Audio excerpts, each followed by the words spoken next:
It's a long story, one you've never heard before. This story belongs in a place that dwells on a mountain, a place where bad things happen. And you may think you know about the bad things. You may decide you have it all figured out, but you don't. Because the truth is worse than monsters or men. At first, I was upset when they told me we'd be moving to some little town out in the Ozarks. I remember staring at my dinner plate while I listened to my sister throw a temper tantrum unbefitting of a 14-year-old honors student. She cried, she pleaded, and then she cursed at my parents. She threw a bowl at my dad and told him it was all his fault. Mom told Whitney to calm down, but she stormed off, slamming every single door in the house on the way to her room. I secretly blamed my dad as well. I had heard whispers too. My dad had done something wrong, something bad, and the sheriff's department had him reassigned to some little out-of-the-way county to save face. My parents didn't want me to know that, but I did.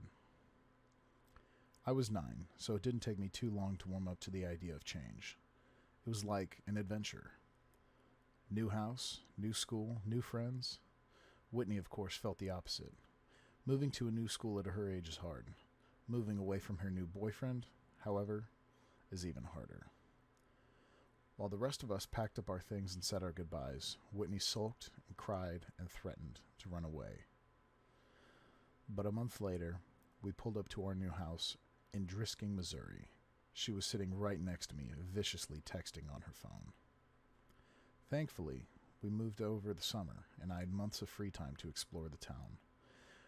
When Dad started his new job at the sheriff's office, Mom drove us around town, the city, commenting on this and that. The city was much, much smaller than St. Louis, but also a lot nicer. There were no bad areas, and the entire town looked like something you'd see on a postcard. Drisking was built in a mountain valley, surrounded by healthy forest land with walking trails and crystal clear lakes. I was 9, it was summer, and this was heaven. We'd only been living in Drisking a week or so when the next-door neighbors came over to introduce themselves, Mr. and Mrs. Landy and their 10-year-old son Kyle.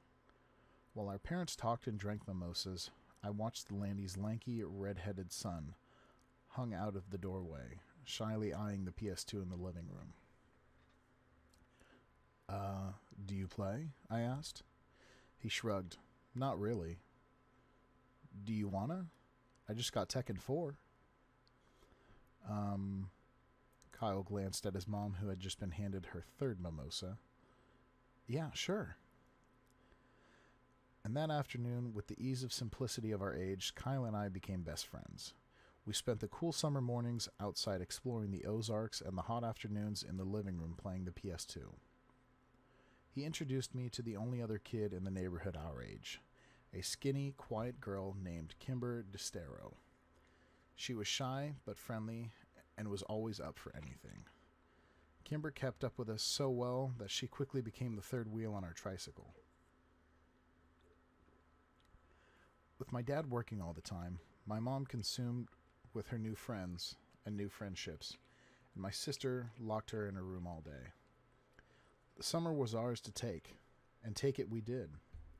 Kyle and Kimber showed me where all the best hiking trails were, which lakes were the best and most accessibly by bike, and where the best stores were in town. By the time the first day of school rolled around in September, I knew I was home. On the last Saturday before school started, Kyle and Kimber told me they were going to take me somewhere special, somewhere I hadn't been yet, the Triple Tree. "What's the Triple Tree?" I asked. "It's totally awesome. Totally huge treehouse in the woods," Kyle said excitedly. "Pfft, whatever, Kyle. Come on, you guys. If there was a freaking treehouse, you would have showed it to me already." "Nuh-uh. We wouldn't have." Kyle shook his head. "There's a ceremony for first-timers and everything." Kimber nodded eagerly in agreement, her dark orange curls bouncing off of her tiny shoulders. "Yep, it's true, Sam. And if you enter the treehouse without proper ceremony, you'll disappear, and then you'll die." My face fell. Now I knew they were making fun of me. That's a lie. You guys are lying to me. "No, we're not," Kimber insisted. Yeah, we'll show you. We have just got a knife for a ceremony, and we'll go. What? Why do you need a knife? Is it a blood ceremony? I whispered. No way, Kimber promised. You just say some words and then carve your name into the triple tree. Yep, it takes 1 minute, Kyle agreed. And it's a really cool tree house? I asked. Oh yeah, Kyle promised. Okay, I guess I'll do it. Kyle insisted on using the same knife that he had used during his own ceremony, but we paid a price to get it. Mrs. Landy just happened to be home with her youngest son Parker, and despite Kyle's many objections, his mother insisted he take his 6-year-old brother with him. Mom, we're going to the treehouse. It's only for older kids. Parker can't go. I don't care if you're going to see an Exorcist movie marathon. You're taking your brother with you. I need a break. Kyle, can't you understand that? And I'm sure your friends wouldn't mind. She flashed Kimber and me a challenging look. Right? Not at all, Kimber said, and I nodded in agreement. Kyle made a loud, dramatic sigh and called to his brother. Parker, put your shoes on. We're leaving now. I'd met the youngest Landy several times before and found that he was unlike his older brother in looks as in disposition. Where Kyle was wild, excitable fireball with hair to match, I found Parker to be an anxious, fidgety boy with small eyes and dark brown hair. We got on our bikes and made our way to the lesser-known hiking trail a few miles away. I asked before where the trail led when we had ridden across it several weeks before, and Kyle had given me an underwhelming answer of nowhere interesting. We pulled up to the trail and leaned our bikes against a wooden signpost which had read, West Rim, Prescott Ore Trail. Why are there so many trails around here named Prescott? I asked. Is Prescott Mountain or something? Kimber laughed. No, dummy. It's because of the Prescotts. You know, the family that lives in the mansion up on Fairmount. Mr. Prescott and his son Jimmy own half the businesses in this town. More than half, Kyle agreed. Which ones? Does he own the GameStop? The only store in Drisking I really cared about. I don't know about that one. Kyle wound a lock around the 4 bikes and clicked the bar into place, then spun numbers on the dial. But like the hardware store, the pharmacy, Glinton's on 2nd, and the newspaper. Did they start this town, I asked? Nah, mining started this town. I want to go home. Parker had been so quiet I'd completely forgotten he was there. You can't go home. Kyle rolled his eyes. Mom said I had to bring you. Now come on. It's only like a 2-mile walk. I want to take my bike, Parker answered. Too bad. We're going off trail. I don't want to go. I'll stay with the bikes. Don't be such a wussy. I'm not. Kyle, be nice, Kimber hissed. He's only 5. I'm 6, Parker objected. I'm sorry. 6. You're 6. Kimber smiled at him. All right, fine. He can hold your hand if he wants. But he's coming. Kyle turned and started up the trail. Parker's face fell into an undignified frown when the charming Kimber stuck her hand out and wiggled her fingers at him. He took it. Kyle was right. It wasn't a long walk. Only half a mile down the trail and the other half-mile hike on a well-tread path up the mountain. It was a steep climb, though. By the time we got into the treehouse, I was winded. What do you think? Kyle asked, excitedly. I studied the tree as I caught my breath. It's pretty awesome. I smiled, and it was. They hadn't lied. The treehouse was the biggest I'd seen. It had multiple rooms, and there were actual curtains in the windows. A sign above the door said, Ambercott Fort, and a rope ladder hung below the threshold, missing several planks, of course. I'm going up first, yelled Parker, but Kimber caught his arm. You have to do the ceremony first, or you'll disappear, she reminded him. That's fine with me, Kyle grumbled. It's eager to get into the fort myself. Give me the knife. I held out my hand. Kyle smiled and dug the switchblade out of his pocket. There's some space on the back to carve your name. I opened up the knife, walked around the tree looking for an empty spot. There were so many names on the tree that I had to crunch down and look near the bottom since I couldn't reach any higher. I spotted both Kyle and Kimber's carvings on the tree. I finally found a spot near the ladder. I bit my tongue and carved Sam W. into a blank piece of bark underneath someone's name. Paul S. Parker went next, but he had trouble with the knife, so Kyle had to do it for him. All right, let's go. I ran over to the rope ladder. Wait, Kyle yelled. You have to say the words first. Oh, yeah. Okay, what were they? Kimber sang them out. Underneath the triple tree, there is a man who waits for me. And should I go or should I stay? My fate's the same, either way. That's creepy, I said. What does it mean? Kimber shrugged. No one knows anymore. It's just tradition. Okay. Can you say it one more time? Slower? Once Parker and I had recited the poem, we were ready to go. I climbed the rope ladder first, took stock of my new surroundings. The treehouse was more or less empty. There was just a dirty rug there, and some trash here. Old soda cans, beer cans, fast food wrappers. I went room to room, 4 in total, and found nothing of real interest until the last one. An old mattress lay in the corner, and piles of musty, ripped clothing scattered the floor. Did a hobo live here, I asked. Nah, this room has been like this for as long as I could remember, Kyle said from the doorway behind me. It smells gross, I said. Kimber walked up to the threshold but refused to go any further. It's not the smell that freaks me out, it's that. She pointed up to the ceiling, and I raised my eyes and read what had been written there. Road to the Gates of Hell, mile marker 1. What does it mean, I asked. It's just the older kids being dicks, Kyle said. Come on, I'll show you the best part of the treehouse. We walked back into the first room. Parker looked up at us, smiling, pointing down at what he had clumsily carved into the wooden floor. Fart, Kyle read. That's hilarious, Parker. He rolled his eyes, but his little brother didn't pick up on the sarcasm and smiled proudly. Kimber sat down on the floor next to Parker, and I sat on the other side. Kyle took the knife from his brother and then walked across the room and wedged the blade in between 2 planks of the wooden wall. He pushed and the board gave, opening a small secret compartment in the wall. Kyle took something out and pushed the plank back in until it was flush with the others. Check it out. He turned around and proudly held up 2 cans of Miller Lite beer. Whoa, I said. Ew, warm beer? That's gross. How did you even know it was there? Kimber asked. Phil Saunders told me.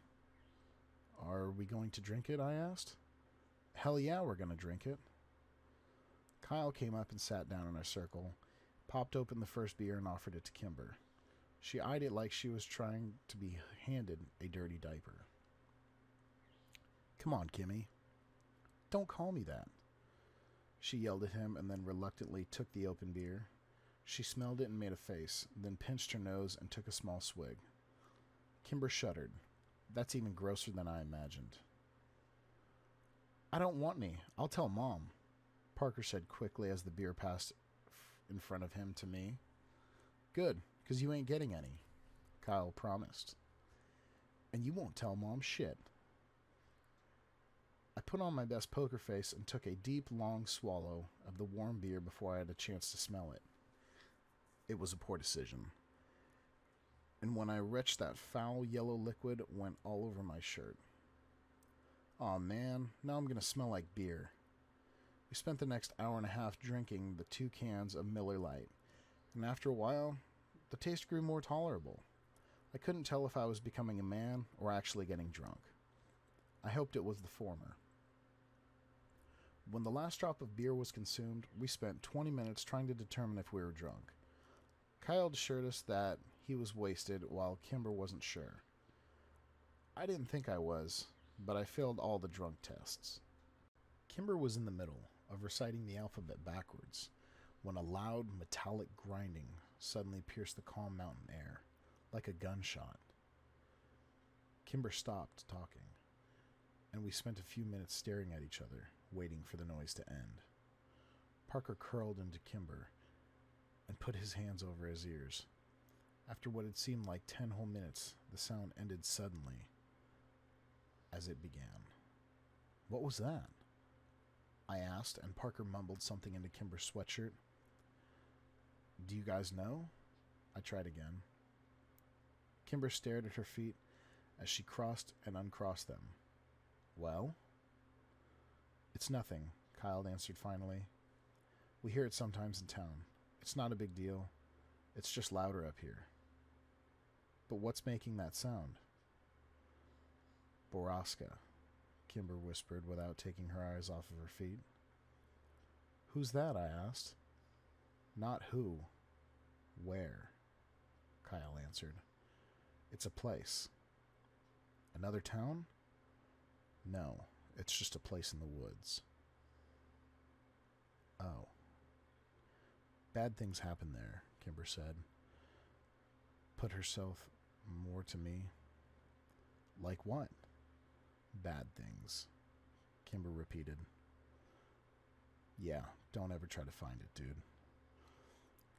Kyle said behind me, or bad things will happen to you too. But like, what bad things? I turned around. Kyle shrugged. Kimber stood up and walked over to the rope ladder. We'd better go.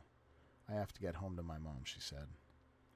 We climbed down the ladder one by one and started the walk back to the trail in an unfamiliar silence. I was dying of curiosity about Borrasca, but we couldn't decide if and what to ask about it. So who lives there? Where? Kyle asked. Borrasca. The skinned men, Parker answered. Pff, Kyle laughed. Only babies believe that. Like men who were skinned? Like their skin is gone? I asked excitedly. Yeah, that's what some of the kids say. Most of us stopped believing in that. Though... Yeah, that's what some of the kids say. Most of us stopped believing in that, though, when we turned double digits, Kyle said. I looked back at Kimber, who was still 9, like me, but she was staring down the trail, ignoring us.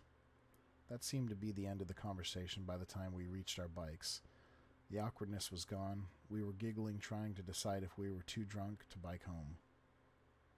School started 2 days later, and I'd completely forgot about Borrasca. But when my dad pulled up to the curb and dropped me off that morning, he locked the doors before I could get out. Not so fast, he laughed. As your father, I get the privilege of giving you a hug and telling you to have a good first day of school. But Dad, I gotta go meet Kyle by the flag before the first bell. And you will, but give me a hug first. In a few years, you'll be driving yourself to school, but let me be your dad while I still can. Fine, I said, exacerbated. I leaned over and gave my dad a quick hug. Thank you. Now go meet your friends. Your mom will be waiting here to pick you up at 3:40.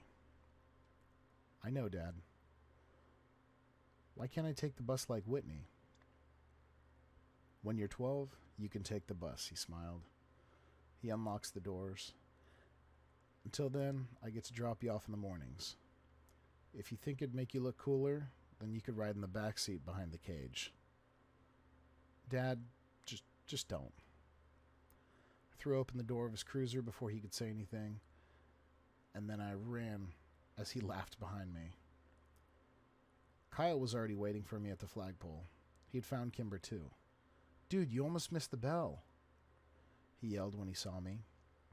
I know. Sorry. Whose class are you in? Kimber asked. She was wearing a red sweater and leggings with frogs on them. Her curly orange hair was brushed into ringlets, and her lips were pink and shiny. She had never looked prettier, and I was surprised to realize I'd never really seen Kimber as a girl. Ah, Mr. Mr. Diamond's." "Me too," she said cheerfully. "Lucky," Kyle scoffed. "I'm in Miss Teddy's class. Only 2 fourth-grade teachers I get, the crappy one." Kimber grimaced. "Yeah, my mom had her when she was a kid." "What's wrong with her?" "What'd she say?" "Just said that she's strict and gives out homework on the weekends." "On the weekends? Fuck." "Excuse me, Mr. Landy?" And I immediately recognized the tall man that had suddenly appeared behind the white-faced Kyle. Sorry, sir. I mean, dang." Kimber giggled. "I'm sure you did." He nodded. "Hi, Sheriff Clary. Even though I'd only met him a few times, I like my dad's boss, and he liked me." "Well, hello, Sammy. Are you excited for your first day?" Sheriff clearly crossed his arms in front of me and widened his stance imposingly, but gave me a wide smile. "Yes, sir," I said, and added lamely, "What are you doing here?" "I'm giving a presentation to the 5th and 6th grades about safety when walking to and from school." "Yeah, he gives it every year," Kyle muttered. "Cool," I smiled. Sheriff clearly nodded at me and turned to the walkway. I looked around confused. "Where's Kimber?" "She took off. She is annoying on time to everything." As if I were to illustrate at this point, the bell rang. We both ran up the stairs and inside. I walked into class and saw that Kimber had saved me a spot next to her at the back of Mr. Diamond's class. Mr. Diamond was a short, round man of 40 or so. He nodded at me when I came in. "Mr. Walker, I presume?" Yeah, that's me," I mumbled as I rushed past him to the desk next to Kimber. "Welcome to the Drisking Elementary. And for the rest of you, welcome back. Go Grizzlies." The class echoed a reluctant, subdued, "Go Grizzlies." Kimber introduced me to the other kids in the class throughout the morning. Most of them were nice, if a sort are underwhelmed by me. They said their hellos and asked where I was from, and the conversation usually ended with an unimpressive, "Okay." A group of girls who sat near the front snuck looks at us all morning and snickered. I asked Kimber who they were, and she just shrugged. During our second break, they came up to and talked to me. "Are you friends with Kimber DeStero?" a tall, dark-haired girl asked me. "Yeah," I answered and looked over at Kimber. She was watching me with worried eyes. "Are you related to her?" "No." "I didn't think so, because you didn't have orange hair." I didn't know what to say. "You don't have to be friends with her, you know," said the second girl with the oddly round face. "I want to be friends with her." A third girl behind the two snorted. She had a pretty auburn hair and a rude upturned nose. "Well, if you do, you're going to be the ugly kid," the first girl warned. "But once you're in that group, you can never leave. Ever." "Better than the bitch group," I said. Rude nose and round face gasped, but dark hair smiled. "We'll see," she said, and the three returned to the corner of the room. I sat back down next to Kimber, feeling like a badass. It was the first time I had ever used a swear word in front of anybody other than Kyle. "What did they say to you?" Kimber asked nervously. "They said you're too pretty to be near them and that you make them look gross, so we'll have to stay away from them." "Liar," Kimber answered, but could still tell she was smiling. We met Kyle in the cafeteria at lunch, and he had nothing but bad things to say about his morning. Mrs. Teddy was old and mean. She made everyone come up and say something about themselves, even though the class had only been 14 kids and they all knew each other. When the bell rang for recess, I went to throw my lunch away with Kyle, and I bumped into a kid I hadn't seen before. "Hey, are you Sam Walker?" the kid asked. "Yeah." "Oh, your sister's dating my brother." "Oh man," Kyle laughed. "Your sister is dating a Whittaker." "Shut up, Kyle," the kid grumbled. "She's going to be a Whitney Whittaker." As funny as it was, I couldn't help but be a little surprised. Not that I'd been paying attention, but I had only seen Whitney out of her room once over the summer. Where did she meet him?" I asked the Whittaker kid. "I don't know. Probably at his job." "His job where?" "He works at Drisking Water." It didn't make any sense to me, but I shrugged it off. I did remember my mom giving Whitney some menial task, like getting the car washed and setting up utilities and getting her out of the house. Maybe she met him and they started dating over text. Teenagers were weird. The rest of the school week followed much like this. We were well into the first month when I had heard someone mention the skinned men again. We were out on the playground. Kyle and I were trying to start a fire with 2 large wooden chips. I'd given myself a splinter when the distant sound of mental grinding on the metal flooded over the playground, silencing every single one of us. "Borrasca," I said in awe. "Yep," said Phil Sanders. "The skinned men kill again." "Hey, Kyle said only babies believed in skinned men." I threw an accusatory look at Kyle. "They do. Phil is just stupid." "Am not. Ask Danielle. She's seen them." Phil scanned the playground and yelled at a blonde girl talking to Rude Nose. "Hey, Danielle, come here." The blonde girl rolled her eyes, but came skipping over anyway. "What do you want?" "I told you, Kayla doesn't like you."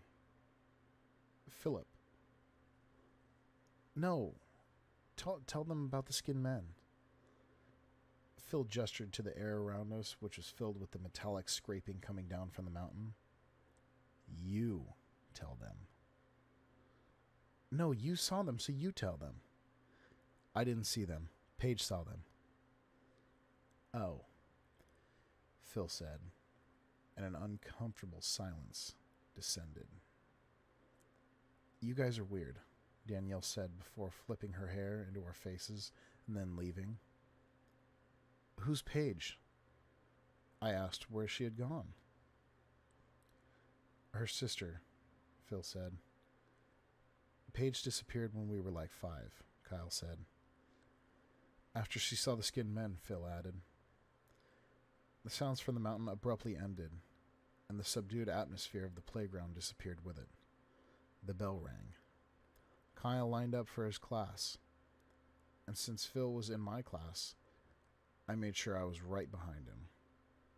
The teachers began to count us off. "Hey, what do you know about Borrasca?" I whispered to him.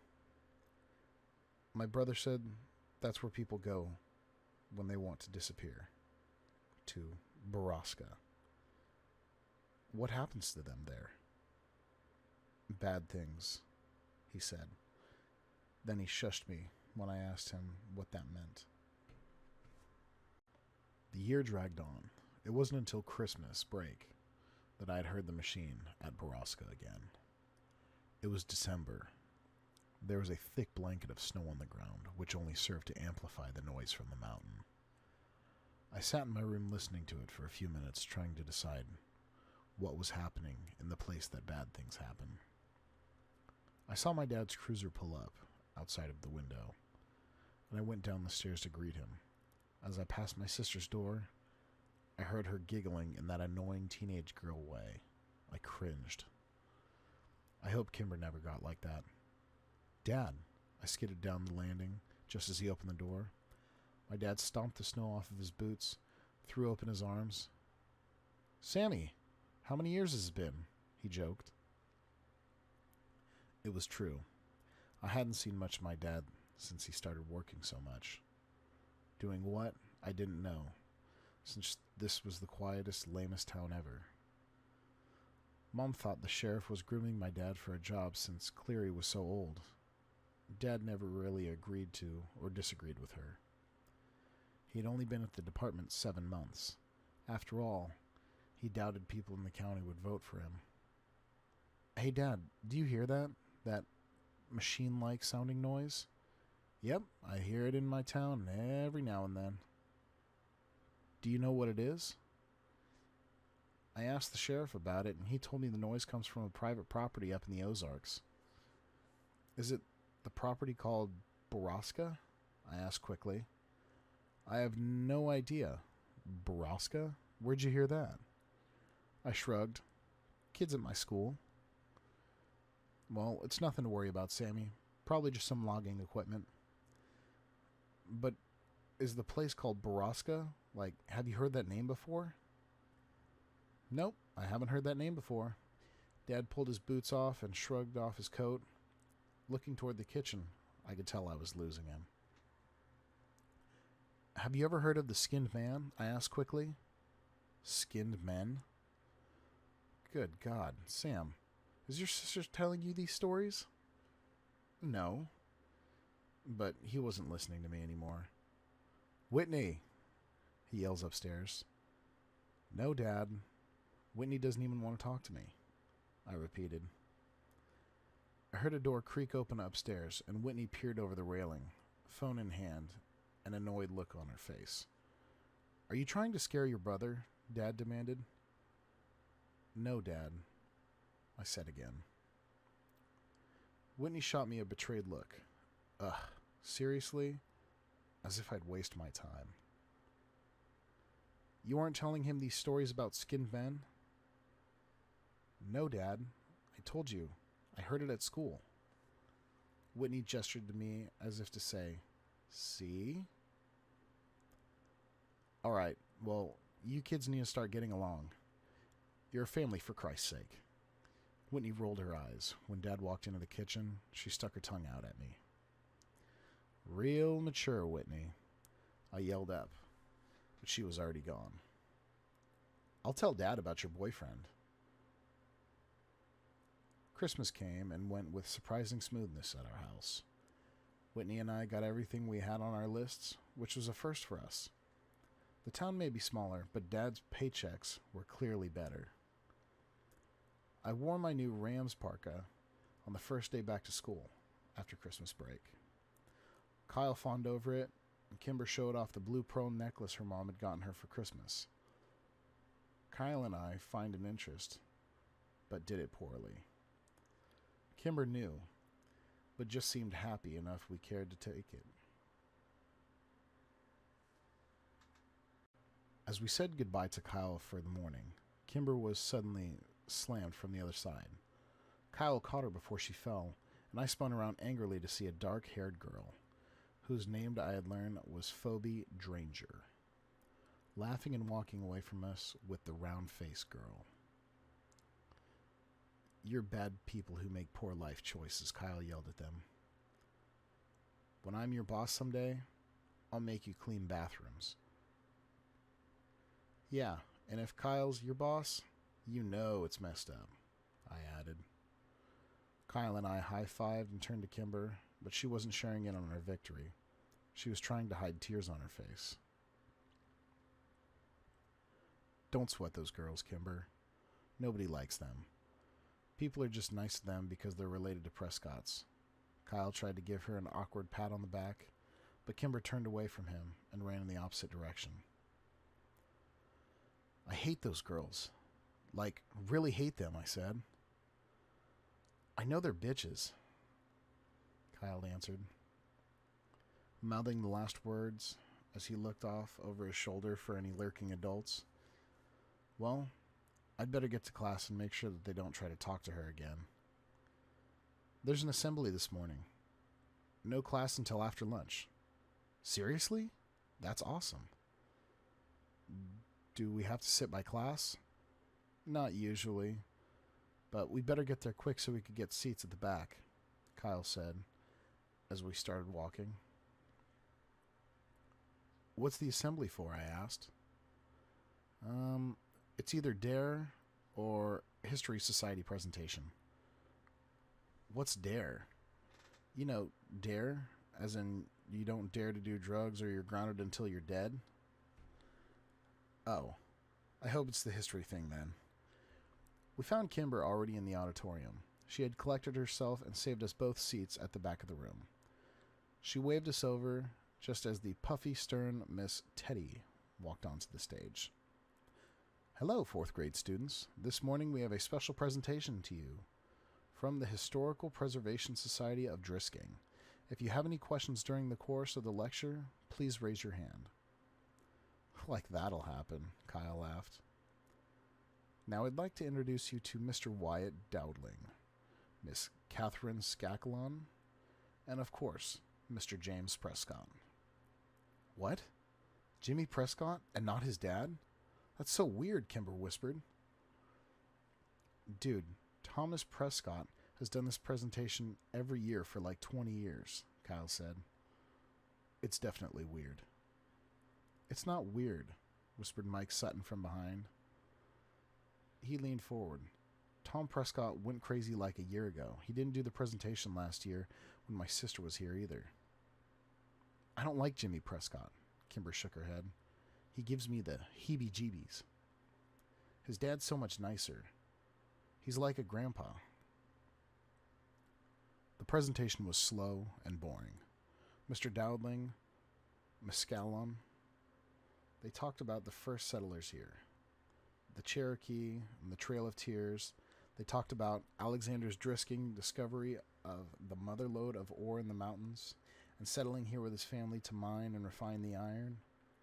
Then James Prescott took the stage to tell the story from his family's early journey to the town to their role to revitalization of Drisking itself in the late. The last part was the most interesting of it all. I found Jimmy Prescott to be infallibly charismatic and entertaining. I was so busy laughing at all of his jokes and hanging on to his every word. By the end of the presentation, I realized I'd actually learned quite a bit. So much that I was interested enough to ask a question, which Kyle warned was committing social suicide. Mr. Prescott scanned the room and answered a few other questions, but he finally got to the back. Yes, you in the back. Mr. Prescott, why did the mines closed? Like, what happened? I asked. Very good question, young man. What did you say your name was? Sam. Walker. Ah, I believe I met your father the other day at the sheriff's office. Welcome to Drisking. As for your questions, most of the mines were closed in 1951, after a long period of unprofitability. The mountain had simply ran out of iron ore. The mills and refineries were abandoned, and the town suffered for years. The miners and their families moved away, stores went out of business, schools closed, and Drisking became a ghost town. That would have been the end of it if it weren't for the stubborn families like mine who had refused to leave. We refused to give up on the town, and after so many years of hard work, Drisking became a picturesque little haven in the Ozarks that it is today. I hope that answers your question. I sat back down. Kyle shook his head at me. Bro. The assembly suffered through another 15 minutes of awkward Q&A until Miss Teddy finally cut us loose. We were released into the cafeteria to wait for the lunch lines to open. Kyle, Kimber, and I sat down in our usual corner. That was so boring, Kyle whined. When are they going to figure out that no one cares about Drisking history? Seriously, I fell asleep like 3 times. Kimber nudged me. Sam seemed to care, she teased. I just wanted to know about the mines. The mines are creepy, that's all. Yeah, but all our mines would blow up. You can't even go into them anymore, Kyle said. Blown up? I asked. Kimber nodded. Some kids died after going into the mines, so the city set off some controlled blasts to implode the caverns. At least that's what my mom said. They messed up, though, and I heard they blew up a water table or poisoned it or something. What? How do you know that? Kyle asked. Kimber shrugged. I heard my dad talking about it. Did they use C4 or something? I guess. So, like, all the water we drink, we all have C4 in our bodies, and we could just explode any minute, Kyle said excitedly. Do you think that's what happens to all the missing people? I asked him. Just sitting there one day and boom. Yeah, dude. Kyle grabbed my shoulders, and that's where the skinned men come from. I made the international symbol for mind blown, and we laughed hysterically. You guys are dumb. Kimber rolled her eyes, and then she laughed while Kyle fell onto the floor pretending he was exploding. I remember thinking in that moment, I was happy here in Drisking, Missouri. With these two people, happier than I had been anywhere else. It was truly a happier moment I'd ever had. Less than an hour later, Mr. Diamond's phone rang, and he exchanged a few quiet words with one person on the other end, his eyes flicking to and from my desk. It was hard to be surprised. Then when he hung up, he asked me to come up front. When I got there, he told me my mom was waiting for me in the office, and I was going home for the day. I traded a confused and worried look with Kimber, and then packed up my backpack and went to the office. When I got there, my mom was crying. We drove home in strained silence. I was afraid to ask what was wrong. Mom parked a car a block away from our house, which was blocked by several police cars. When an explanation didn't come, I broke the silence myself. Is it Dad? I asked quietly while holding back tears. No, honey, your dad's fine, she whispered. Then what happened? Whitney never made it to school this morning. Her voice broke over her sister's name. Oh no, Mom. I think she just ditched, I said quickly. I saw her leave this morning. It was really early, like 6. She was with her friends, Pete Whittaker and that kid Taylor. We know about all that, Sam. But they made it to school. Whitney wasn't with them. She said she was about to stop by the Circle K near Drisking High, so they never left her there, and no one's seen her since. Well, my brain struggled to come up with an explanation. Maybe she's ditching. No, honey. My mom put the car back in the drive and drove up to our house, parked behind the police cruiser. The police, as well as your father, think Whitney is with Jay. But she has a new boyfriend here. We found all of her books on the floor in her room this morning. And half of her clothes gone along with some cash of your dad's. But right now, I think she hitched a ride to St. Louis. She's with Jay. The sheriff's office is trying to contact the boy's parents now. Whitney? Run away? Anyone who knew my sister knew that she was prone to dramatics and empty threats. Plus, she was dating Chris Whittaker's older brother, Pete. I was sure of it. We walked up the steps into a house filled with stale coffee, quiet murmurs. I tried to remember if Whitney herself had ever actually confirmed she was dating Pete, but I drew a blank. When we walked into the kitchen, I saw my father sitting at the table, staring at phone records, head in hand. He looked up when I came into the room, and he gave me a weak smile. Hey, buddy. Dad, I have to tell you something. I felt a heavy hand on my shoulder and turned to look up. A Solon County Sheriff Cleary. Everything and anything you might know now, son, no matter how trivial you think it is. I nodded. I sat down at the table with my dad, and as my mom handed the big man a cup of coffee, "Here you go, Sheriff," she said weakly. "Please, Mrs. Walker, call me Killian."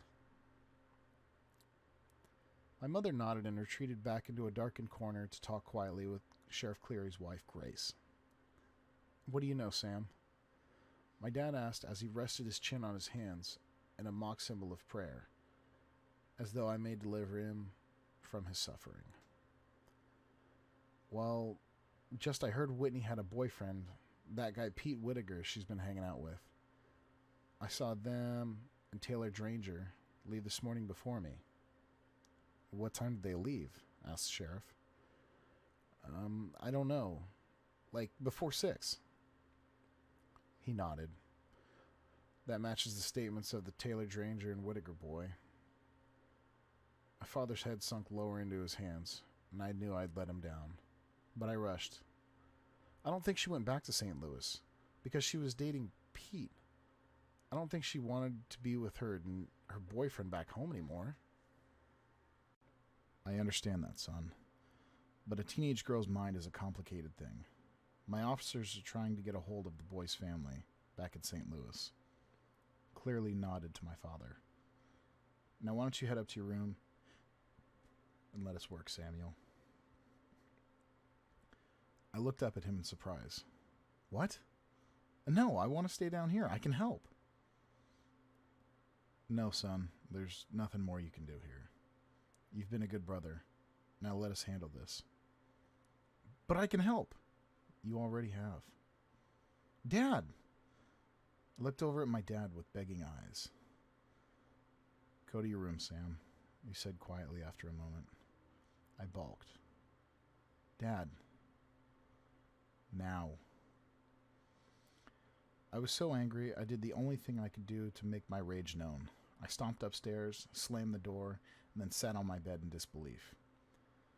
The tears came, and then I laid there, feeling helpless, worthless, and scared for my sister. I thought about all the places Whitney could be. Was she scared? Was she alone? Was she dead? When the sun began to set, I finally got out of bed. I wanted to check my email.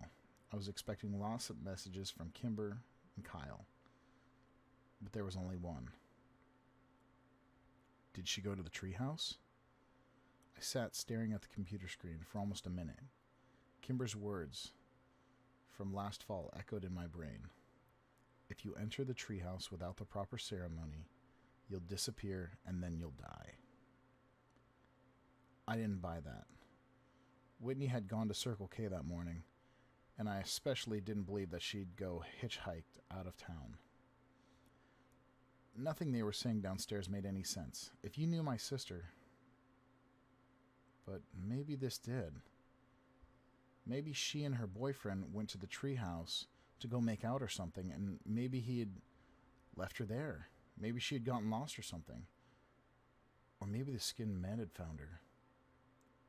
It was the worst thought of them all. I didn't need to sneak out because the police were too busy with my parents to care about me anyways. I snuck my bike out of the garage and rode 3 miles to the West Rim Prescott Ore Trail. When I got there, I saw 2 bikes already, locked at the signpost. My 2 best friends were sitting there in the snow next to them. I knew you'd come, Kyle said when I pulled my bike up. Kimber ran up and hugged me. I'm so sorry, Sam. There was really nothing for me to say, and they didn't push. Kimber took my arm, and we started up the trail. The silence between us was stretched, but comfortable. We trudged through the snow, and all the while I searched for the gentle telltale of footprints of others. But the snow was coming too fast. The hike up the mountain was harder and wetter than we had come in the fall. And when Ambercott Fort finally came into view over the ridge, it was a welcoming sight. The sun was getting low and we hadn't brought bright flashlights. I fell as I ran up to the tree, calling my sister's name to the quiet wild. Kyle was right behind me and leapt impressively onto the rope ladder, climbing quickly up the planks. I kept calling Whitney's name, waiting for Kyle to yell that he had found her there, or some sign that she was there. And then I heard Kimber quietly say my name from where she stood at the triple tree. I ran over and tried to follow her to confirm what I already knew was there, and then I found it, freshly carved near the top. Whitney W. My breath froze in my chest, my vision blurred with unwelcome tears, and as the sun took its last desperate breath from plunging into the deep horizon, a deafening metallic whirl sang out from the wilderness and spilled down the mountainside.